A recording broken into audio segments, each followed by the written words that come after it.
কে তুমি? কেন আছো তুমি? কি চাও তুমি? আমার পোলাডারে শেষ কইরো কি তোমার সাত মিটে নাই? কি দেখতে আইছো? দেখতে আইছো মরে গেছে না বাচ্চে?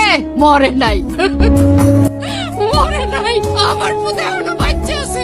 বুঝতে দেখো এখনো বাচ্চা আছে। ওর একটা মাত্র পুত। কি অপরাধ করছিল? কি অপরাধ করছিল? আমার পুতে তো কোনো অন্যায় করে নাই। তাহলে এই শাস্তিটা কেন দিল আল্লাহ? কেন দিলা? দেখো দেখো না আমার পুতে কি করে? সারাটা কোন দিন রে 24 ঘন্টা আকাশের দিকে চাইয়া খালি কয় জান্নাত জান্নাত কই রে আমার জান্নাত। মায়েরা ভুলে গেছে কিন্তু জান্নাত রে ভুলে নাই আমার পুতে।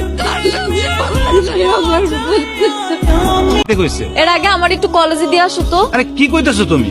তোমার কি মাথা খারাপ? আমি তোমার সাইকেল দিয়ে আসবো? কেন কি হয়েছে? আমি তোমাকে বাড়ির চাকর কাজ করি।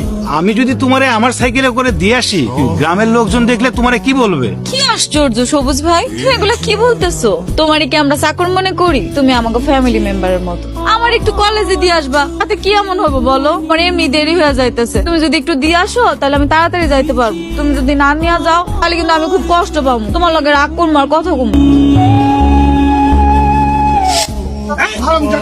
কত বড় সাহস তোর এই ভাঙা সাইকেলে আমার মাইয়ারে উঠাইছস?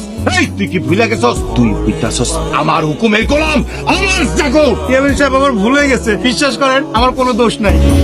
আপামনি আমারে জোর করে আমার সাইকেলে করে নিয়ে যাইতে কইছে, আমি উঠাইতে চাই নাই, এটা খুব জোরাজোরি করতেছিল। আমার মাফ করে দেন চেয়ারম্যান সাহেব। কোন চলেছে? এই তুই জানোস না আমি হইতাছে অত্ত এলাকার চেয়ারম্যান। 10 গ্রাম মানুষ আমাকে সম্মান করে, ইজ্জত দেয়। আর মানুষজন যদি দেখে তোর এই ভাঙা সাইকেলের উপরে আমার মাইয়া উঠতে ইজ্জত থাকবো, লোকে কি কইব?